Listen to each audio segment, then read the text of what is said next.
Vous ne pouvez pas être dans le développement personnel, vous intéresser au développement personnel, vous intéresser à l'évolution, à la croissance personnelle, être dans des métiers comme ça de créativité, dans l'entrepreneuriat, et ne pas vous intéresser aux croyances limitantes d'une façon beaucoup plus approfondie que celle qu'on vous transmet sur les réseaux et sur Internet et un peu partout dans des travaux de développement personnel. Vous ne pouvez pas continuer à prendre les croyances limitantes, lourdes, à la légère. Pas de jeu de mots. Vous ne pouvez pas continuer à cautionner des outils incomplets, des outils trop flous, des outils trop surfaciques, des outils qui ne viennent pas déconstruire cette croyance à la source pour ne plus jamais refaire surface dans votre vie. Vous ne pouvez pas continuer comme ça. Moi, le message que j'ai pour vous à chaque fois, c'est bien celui-là et j'insiste dessus. Si vous voulez résoudre une problématique, vous devez trouver une solution qui vous permette de résoudre cette problématique définitivement. On en a marre des petits travaux de visualisation, des mantras, de la psychologie positive, de la meilleure version de soi-même, les petits travaux un peu surfaciques ici et là qui nous disent « Ok, pour travailler une croyance limitante, il suffit de… » Non, il ne suffit pas de… Il y a plusieurs niveaux de croyances. Elles peuvent être légères, elles peuvent être modérées, mais quand elles sont extra lourdes, du type « je ne mérite pas d'exister », on ne fait que d'abuser de moi et de mon corps, on a toujours profité de moi, ma vie a toujours été souffrante. Ce genre de croyances-là, qui vous font mal, qui vous donnent envie de gerber, vous ne pouvez pas vous contenter d'un exercice de visualisation pour les déconstruire. Vous ne pouvez pas vous contenter d'une hypnose pour les déconstruire. Vous ne pouvez pas vous contenter d'écriture ou de journaling pour les déconstruire. Vous ne pouvez pas vous contenter de vous dire le contraire devant un miroir pour les déconstruire. Et je sais que vous savez tout ça parce que je sais que parmi toutes les personnes qui regardent cette vidéo, vous êtes forcément nombreux à avoir essayé au moins une technique de déconstruction de croyances limitantes et peut-être même au moins un mantra à répétition devant un miroir. Les amis, ça ne marche pas. J'ai déjà fait une vidéo concernant les travers des mantras, vous pouvez la regarder ici, et les travers de la psychologie positive. À aller scroller sur ma chaîne et vous allez avoir accès à du contenu, mais vraiment de qualité par rapport à toutes ces notions de développement personnel. Mounia Sacha avec vous et aujourd'hui, j'ai envie de vous faire une vidéo spéciale croyances limitantes pour éveiller les consciences par rapport à ça et pour réveiller les esprits par rapport à ça parce que vous ne pouvez pas continuer à faire fausse route en espérant déconstruire quelque chose qui se passe dans votre tête depuis 30, 40, 50 ans, 60 ans, des façons qui vous sont transmises sur les réseaux et sur Internet. Je suis spécialisée en la résolution définitive des problématiques en passant par les neurosciences et le fonctionnement du cerveau. C'est pas pour rien. C'est parce que si vous êtes comme moi, je suis quelqu'un de très cartésien. Déjà, j'ai besoin de comprendre qu'est-ce qu'on vient résoudre ici et à quoi on va toucher et qu'est-ce que ça va faire exactement. J'ai besoin de comprendre par A plus B qu'est-ce qu'on est en train de faire et qu'est-ce que ça va donner. Donc, quand je fais un exercice, j'ai besoin de savoir exactement pourquoi je fais cet exercice et qu'est-ce qu'il fait dans ma tête, qu'est-ce qu'il génère dans ma tête et qui fait que je vais résoudre mes problématiques.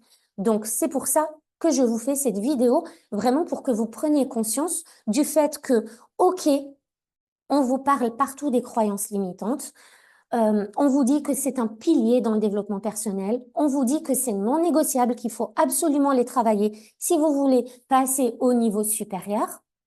Mais on ne vous dit pas que les croyances ne doivent pas être prises à la légère. Je trouve qu'elles sont beaucoup trop prises à la légère et je trouve que les outils qui sont proposés sont beaucoup trop surfaciques, incomplets et complètement flous. Ça ne vient rien déconstruire, ça vient nous donner un sentiment de bien-être sur du court terme, mais vous l'avez remarqué et dites-moi en commentaire si c'est votre cas, que la croyance que vous déconstruisez avec des outils classiques, elle ressurgit toujours dans votre vie et vous donne l'impression que finalement, elle est encore là et que vous n'avez rien déconstruit du tout. Pourquoi? Parce qu'on ne vient pas s'attaquer à sa source qui est dans le cerveau. C'est pas quelque chose qu'on peut neutraliser comme ça, surtout lorsque ça a été mis en place pendant tant et tant et tant d'années. Regardez, quand vous avez une chanson qui vous plaît et que vous la répétez en boucle dans votre tête, vous n'arrivez pas à l'oublier. Elle est là, on vous l'a mise en tête et puis vous vous dites même, ah purée, c'est qui m'a mis cette chanson en tête? Vos croyances et vos pensées, ben, c'est exactement la même chose. Elles tournent tellement en boucle depuis des dizaines et des dizaines et des dizaines d'années que vous ne vous en rendez même pas compte. Là, ça vient pénétrer dans le domaine de l'inconscient. Mais le problème, c'est que ce sont vos croyances qui sont à la source de vos émotions, qui sont elles-mêmes à la source de vos comportements, qui sont eux-mêmes à la source de vos résultats et qui sont eux-mêmes à la source de vos réémotions, qui viennent confirmer votre croyance. C'est un cercle, mais extra vicieux. Vous avez une pensée, elle vient vous générer une émotion inconsciente. Tout ça, c'est inconscient. Vous êtes en pilotage automatique. Vous savez même pas ce qui se passe en vrai dans votre tête. Arrosage automatique. Pensée, émotion, vous adoptez un comportement automatique qui vous donne un résultat automatique que vous avez toujours eu. Et la seule conscience que vous avez, c'est de vous dire, ah, purée, j'ai encore le même résultat que j'aime pas. Parce que vous avez encore la même croyance que vous n'aimez pas, mais vous ne le savez pas. Donc, arrêtons de trop dédramatiser les trucs de dev perso et tout ça. Il y a des trucs quand même qui sont incroyablement lourds et qu'il faut absolument gérer d'une manière efficace et non négociable. Le cerveau et les neurosciences. Mounia Sacha avec vous. Je suis super ravie de vous accueillir dans cette vidéo. Si vous ne me suivez pas sur les réseaux sociaux Facebook et Instagram, je vous invite vraiment à le faire. Le contenu n'est pas le même que celui que je vous présente sur YouTube. Et en plus, vous avez accès à des réflexions et à des exercices supplémentaires, à des vidéos qui vont vous faire prendre conscience de certaines choses que vous faites peut-être justement en pilotage automatique et qui ne vous sont pas bénéfiques. Donc, je vous invite vraiment à aller sur Facebook, Instagram et à vous abonner à ma chaîne YouTube si ce n'est pas déjà fait. Donc, aujourd'hui, j'ai envie d'insister sur le fait que les croyances, elles sont de 3 niveaux. OK? Il y a des croyances légères, il y a des croyances modérées et il y a des croyances lourdes. Comment on sait qu'une croyance est légère, modérée ou lourde? Et c'est ça qu'on oublie de faire le plus souvent, c'est de se reconnecter à son corps. On n'en parle pas. Je ne vois aucun programme de déconstruction de croyances limitantes qui vous parle de vos ressentis physiques et corporels. Il n'y a aucun moyen de savoir si quelque chose vous inhibe dans votre vie, si vous n'arrivez pas à savoir à quel point ce truc vous fait mal, en fait. Parce que quand j'ai une croyance légère du type je suis nulle en gâteau en chocolat, ça va pas me faire aussi mal que si j'ai une croyance extra lourde, inhibitrice et paralysante du type je ne mérite pas de vivre. On a toujours abusé de moi. On a toujours abusé de mon corps. J'ai toujours attiré des profiteurs. Ma vie est destinée à être souffrante. Quand je vous le dis là, ah, j'ai presque les larmes aux yeux, j'ai mal dans tout mon corps. Si vous n'êtes pas capable de savoir où est-ce que vous avez mal, à quelle échelle vous avez mal, vous ne pouvez même pas savoir quel est le niveau de votre croyance et vous ne pouvez pas savoir comment la traiter. Parce que ces 3 niveaux, léger, modéré et lourd, ne se traitent pas de la même façon, bien évidemment. Si je pense que je suis nulle en gâteau au chocolat, ça va pas m'impacter dans mon travail, ça va pas m'impacter avec mes collaborateurs, ça va pas m'impacter avec mes clientes, ça va peut-être m'impacter légèrement dans mes relations avec mes enfants parce que je peux pas leur faire un bon gâteau au chocolat pour leur anniversaire, mais ça s'arrête là. En fait, c'est très très léger. Elle me fait pas mal, elle me donne pas l'impression que je vais jamais avancer dans la vie. Elle me donne pas l'impression que je suis quelqu'un de nul. Elle ne me donne pas cette identité de la femme nulle qui est bonne à rien. Non, je suis nulle en gâteau au chocolat, j'arrive à l'accepter. Bon, c'est chiant, mais j'arrive à l'accepter. Je me dis, bon, bah, c'est pas ça qui fait de moi quelqu'un de nul. Je vais faire une tarte au citron. Par contre, quand je dis que je suis nulle et que je pense que je suis nulle, qui est une croyance modérée, ça va m'impacter beaucoup plus lourdement quelque part. Ça va m'impacter dans mes relations. À chaque fois que j'aurai un sentiment d'échec, je parle à quelqu'un qui ne me fait pas de retour, je passe un coup de fil, on me répond pas, on invite plein de monde, on m'invite pas moi. À chaque fois que j'ai un sentiment d'échec ou de rejet, je vais venir confirmer cette croyance de je suis nulle. Donc c'est déjà plus lourd que je suis nulle en gâteau en chocolat. C'est pas la même chose. Elle me fait beaucoup plus mal parce qu'elle m'impacte plus largement dans plusieurs sphères de ma vie. Et donc, quand je me connecte à ça, je me dis, waouh, là, j'ai mal à l'estomac, j'ai mal au bide, en fait, quand je me dis que je suis nulle. Ça me fait adopter une posture physique où je vais me recroqueviller, baisser la tête, je vais grimacer, je vais peut-être baisser la tête, fermer les yeux, je vais avoir un nœud à la gorge.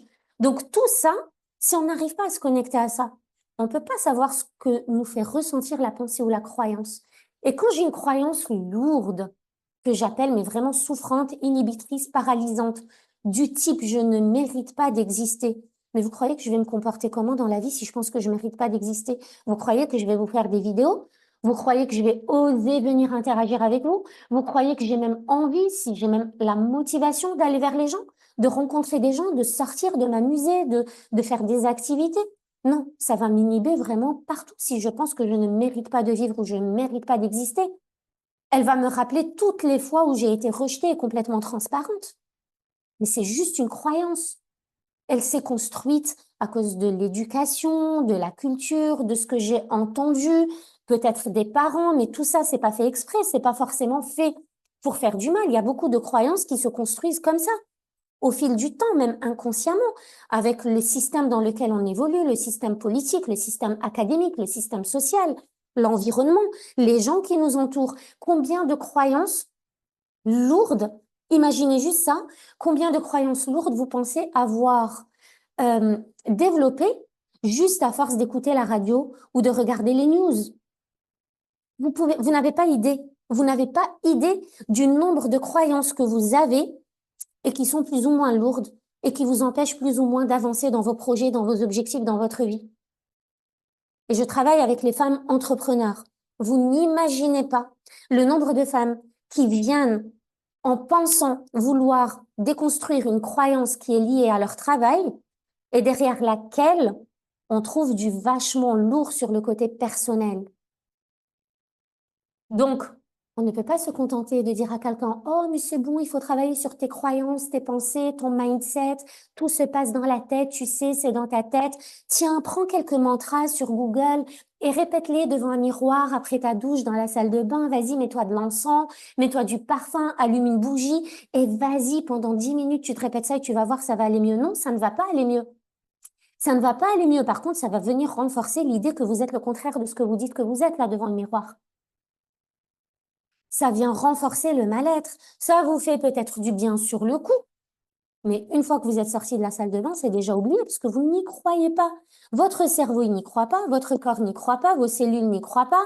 Vous croyez quoi? Le cerveau, c'est l'outil le plus puissant de notre corps humain. Vous pensez que c'est aussi facile que ça, que de se dire, bon, allez, je vais me répéter le contraire.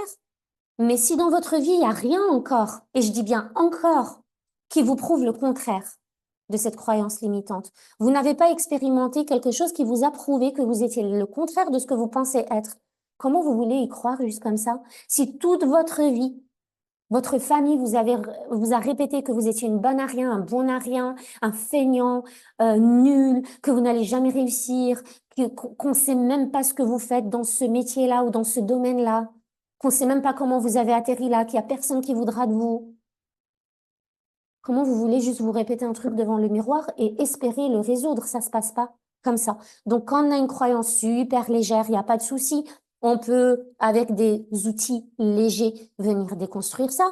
Mais quand on a une croyance modérée qui commence à faire un peu mal dans le corps et une croyance lourde qui commence vraiment à nous paralyser, même à nous traumatiser, à nous créer de l'angoisse dans notre corps et en dehors du corps, on peut pas juste relativiser ça et dédramatiser et dire non, mais c'est bon, t'es pas comme ça, arrête, tu te fais des idées, n'importe quoi. Non, non, c'est vachement présent et c'est là et vous y croyez.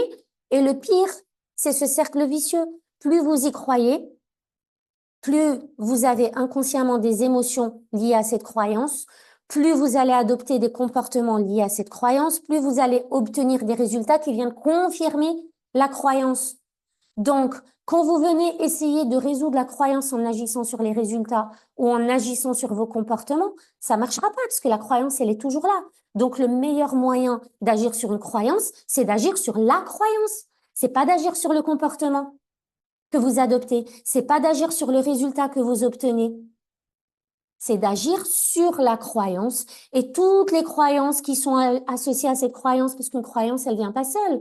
Si vous pensez que vous êtes nul, C'est que vous pensez aussi que vous êtes bonne à rien, c'est que vous pensez aussi que vous ne servez à rien, c'est que vous pensez aussi que personne ne vous acceptera, ne vous aimera, c'est que vous pensez aussi que vous êtes inintéressante, c'est que vous pensez plein de choses à côté de cette pensée-là.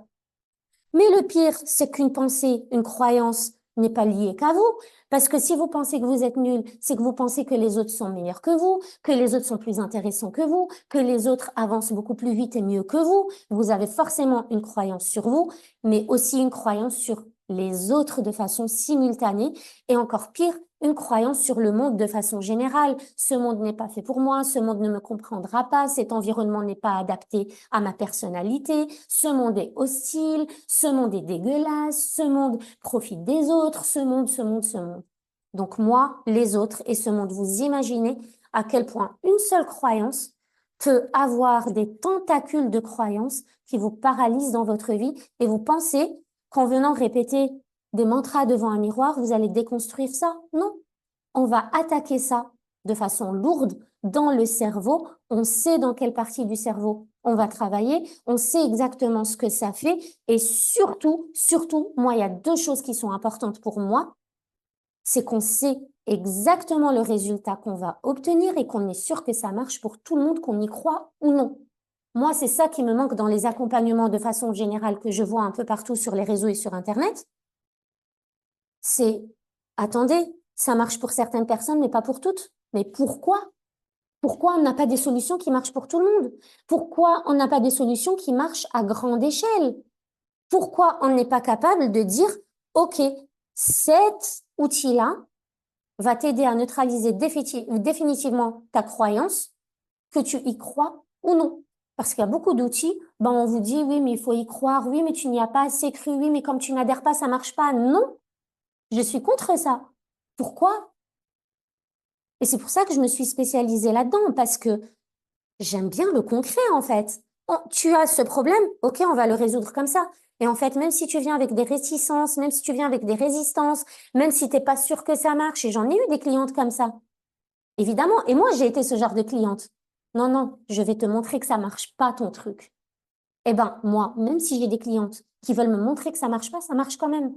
Et c'est ça que j'adore. C'est être témoin de cette transformation-là sous nos yeux, que la croyance n'existe plus, qu'on a complètement déconnecté la douleur de la croyance et de l'identité de la personne, qu'elle en rigole même en se disant, mais comment j'ai fait pour penser ça pendant 40 ans? C'est ridicule. Donc, ne prenez pas les croyances à la légère. Elles vous impactent. Si vous avez peur de prendre la parole en public, vous avez une réunion, il y aura 20 personnes, il y aura votre boss, et vous devez présenter votre travail en public. Si vous croyez que vous êtes nul en prise de parole en public, parce que inconsciemment, votre cerveau s'est rappelé d'un souvenir lointain de quand vous étiez jeune et vous avez dû présenter quelque chose devant la classe ou devant un groupe de personnes et ça s'est pas bien passé, on s'est moqué de vous, peu importe, votre cerveau a ce souvenir, il vous le ressort. Vous pensez que vous êtes nul en prise de parole en public, vous croyez quoi? Vous croyez franchement que vous allez tout exploser dans cette prise de parole en public? Non. La pensée va vous générer une émotion d'angoisse, d'anxiété, de peur, de trac. Donc, vous allez trembler, vous allez bégayer, vous allez oublier vos mots, vous allez avoir la bouche sèche. Vous allez vous focaliser sur la seule personne qui est en train de s'endormir au fond de la salle. Vous allez vous dire, ah ben voilà, je suis nulle, je le savais, je suis pas intéressante, ce que je dis n'intéresse personne. On va se moquer de moi, on va me demander ce que je fous là, on va me juger, on va me dire de plus jamais faire ça parce que je suis nulle en ça. Vous allez adopter un comportement de quelqu'un qui est nul en prise de parole en public, mais c'est pas parce que c'est la réalité. C'est juste parce que vous y croyez déjà au départ. Et comme vous y croyez déjà au départ, votre corps ne peut adopter que le comportement de la croyance. Il peut pas faire autrement. Et du coup, en bégayant, en tremblant, en vous sentant pas intéressant, intéressante, vous croyez que vous allez livrer quoi comme conférence ou masterclass ou talk, réunion? Bah, ça va forcément, le résultat va pas vous plaire. Peut-être qu'on va vous dire que c'était ennuyeux, peut-être qu'on va vous dire que c'était pas bon, peut-être qu'on va vous donner un feedback négatif. Et vous allez vous dire quoi? Ah bah ouais, je savais, je suis nulle en prise de parole en public. Vous allez vous créer l'identité de la personne nulle en prise de parole en public. Vous allez vous étiqueter vous-même en votre défaveur de la personne qui est nulle en prise de parole en public. Donc, vous venez confirmer la croyance, tout simplement. Mais c'est pas le résultat qui a créé cette croyance, c'est la croyance qui a créé ce résultat. Donc, plutôt que de venir changer un résultat tout en maintenant une croyance qui vous est néfaste, il vaut mieux venir attaquer la croyance qui est néfaste pour la remplacer par autre chose avec des outils neuroscientifiques pour obtenir des nouveaux résultats. Si moi, je pars prendre ma parole en public avec l'idée que je suis extraordinaire dans mon domaine, que je suis prête à accepter toutes les questions, que je suis là pour impacter au moins une personne durant cette réunion, que je suis là pour transmettre au moins une information importante durant cette réunion, que je suis là avec toute l'énergie et les merveilleuses intentions au monde, est-ce que vous croyez que je vais obtenir le même résultat? Non. Les gens vont se calquer à votre énergie. Et cette énergie-là qu'on va ressentir, elle est liée à vos pensées. Ce sont vos croyances qui créent un champ énergétique et électromagnétique auquel les gens vont vouloir adhérer ou pas. Donc, arrêtez de prendre ça à la légère. Je vous donne un dernier exemple. Supposons que vous êtes en train de vous balader sur le trottoir, en train de marcher. Et en face, il y a un homme musclé avec un chien noir, grand comme tout, gros comme tout, qui vous paraît immense, qui est tenu en laisse. Et le chien est en train de tirer le monsieur. Vous allez tout de suite adopter un comportement parce que inconsciemment, vous avez eu peur. Donc, le comportement, ça va être de changer de trottoir. Donc, vous allez changer de trottoir parce que vous avez peur du gros chien noir qui vient devant vous. Cette peur-là, elle a été créée en quelques millièmes de secondes par une croyance qui est passée complètement inaperçue dans votre tête. Vous avez vu le chien, situation dérangeante, ah, je panique, je change de trottoir. Mais pourquoi vous avez changé de trottoir à la vue du chien? C'est parce que vous avez une croyance que les gros et grands chiens noirs sont méchants, que les grands chiens, ça mord. Ça, c'est votre croyance. Elle est passée complètement inaperçue. Vous avez, et ça, c'est dans votre vie, tout le temps, vous avez une croyance, vous adoptez un comportement, mais vous n'identifiez pas la croyance. Vous avez une situation dérangeante, vous adoptez un comportement, mais sans identifier la croyance qui est derrière. Et c'est comme ça que vous tombez dans le piège du pilotage automatique. Donc, votre job à vous, c'est de vous attaquer aux croyances, surtout les lourdes, les paralysantes, et de venir les travailler avec des méthodes neuroscientifiques qui vous permettent de les déconstruire à jamais, mais qui vous apprennent aussi à créer des mantras, des croyances ressources, des croyances constructives, positives, qui vous tirent vers le haut, que vous aurez construit vous-même et qui vous parlent et qui vous font vibrer et que vous venez installer dans votre esprit inconscient pour être dans un pilotage automatique, mais cette fois en votre faveur. Vous allez mettre de la conscience sur ce qui était avant inconscient et néfaste pour vous, pour venir le travailler de manière consciente et le rendre inconscient, mais en votre faveur. C'est ça votre job. Donc, j'espère vous avoir vraiment touché avec cette vidéo, à tel point que vous allez prendre tellement conscience des choses par rapport aux croyances limitantes que vous allez décider dès aujourd'hui de les travailler de manière différente. Vous ne pouvez pas vous trimballer des fardeaux, qu'ils soient passés, qu'ils soient personnels ou qu'ils vous aient été transmis, de manière surfacique et bancale. Non. Il y a un souci qui en plus impacte tous vos domaines de vie, qui vous empêche de réaliser vos projets. On dit stop, on tape sur la table et on dit stop. Il faut que je fasse quelque chose différemment si je veux obtenir des résultats différents. Donc, si tout ce que vous avez fait aujourd'hui pour déconstruire ce truc bien dégueulasse n'a pas vraiment donné les résultats que vous espérez, il faut faire les choses autrement. Pour moi, il n'y a pas d'autres méthodes que celles qui sont neuroscientifiques et qui viennent vraiment travailler les choses à la source. Ça, c'est mon cheval de bataille. Ce que je vous propose, c'est de télécharger le document en cliquant sur le lien en description de cette vidéo. C'est complètement offert, c'est gratuit, c'est un exercice à chaque fois que je vous propose avec chaque vidéo, en lien bien sûr avec la thématique de la vidéo.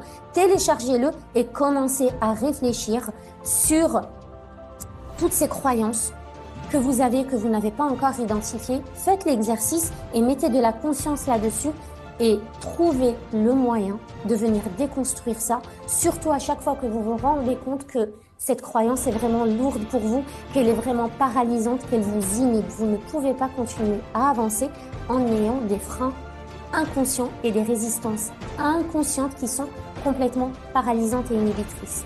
Cliquez, téléchargez le PDF et mettez-vous au travail. Vous vous devez de vous consacrer cette heure de luxe pour travailler sur vous et vraiment mener à bien des réflexions qui vont vous être fructueuses. Je vous aime et je vous dis à lundi prochain.